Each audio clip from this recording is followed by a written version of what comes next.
Hello everyone, आज चाहिँ म तपाईहरुलाई मेरो युट्युब च्यानलमा सानो होममेड दहीबडा लिएर आएको छु। सुरुमा चाहिँ मुङ दाललाई सफा गरेर भिजाउने, रातभरि भिजाएर बिहान चाहिँ मिक्सरमा मिक्स गरिदिने र निकालेर खनाएर त्यसलाई चाहिँ राम्रोसँगले घुल्ने, हल्का नुनहरु लाउने, त्यतिकै भए पनि घुल्ने, मजाले हातले फिट गर्ने र त्यसलाई 15 मिनेटसम्म छोड्दिने। र अर्को दहीलाई चाहिँ मजाले मिक्सचरमा लाएर चाहिँ दहीलाई फिट गर्ने अनि र त्यसलाई राम्रो बनाउने, मजाले घुलेर मिक्सचरमा। अनि त्यसपछि दहीको पनि बन्छ रेडी। यो चाहिँ अब मिक्सचर एकैचोटी चलाउने भनेर चाहिँ दहीलाई पनि ट्याक्क अगाडि नै मैले हजुरहरुलाई देखाएको। यसलाई बनाइसकेर चाहिँ टक्कै एउटा भाँडोमा राख्ने, खनाएर। अन्त त्यसपछिबाट छोपेर राख्ने। यसलाई मजाले हातले जति धेरै फिट गरो त्यति राम्रो नरम बन्छ। त्यसपछि मैले कराई तताए, कराईमा तेल लाएर कराई तताए, अन्त गोलो गोलो गर्दै लाए,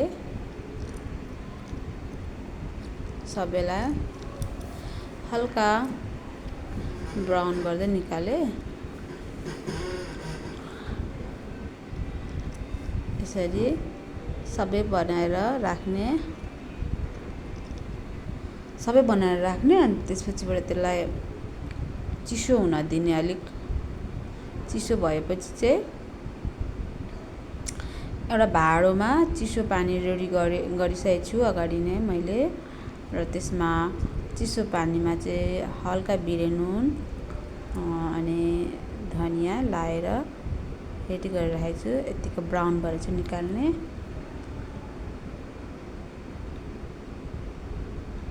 निकालेपछि चाहिँ सेलाउन दिने।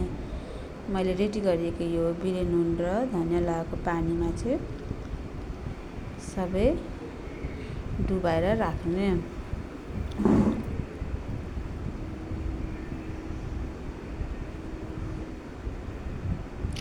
मेरो फर्स्ट रेसिपी भएर होला यो एकै साइजको भएको छैन गोलाई। यसरी थिच्दै पानीमा डुबाउने र 1 घण्टाको लागि छोपिदिने। र हाम्रो दहीमा चाहिँ बिरे नुन, जिरा धनियाको धुलो हल्का छर्केर घोलिदिने। घोलेपछि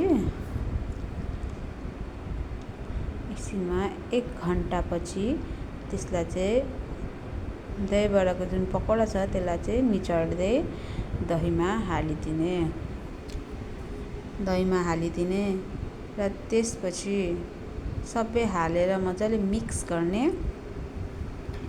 मिक्स गरेपछि एउटा प्लेटमा लाए र त्यसपछि अब यो खानालाई चाहिँ तयार भयो। यसको लागि चाहिँ जिरा धनियाको धुलो, लसुन प्याज खुर्सानी आफूलाई कस्तो खानु मन लाग्छ, अनि हल्का इमलीको अचार, अनि बिरे नुन, अनि हल्का रेड चिल्ली पाउडर माथिबाट छर्किदिने। त्यसपछिबाट मेरो दहीबडा रेडी भयो खानलाई।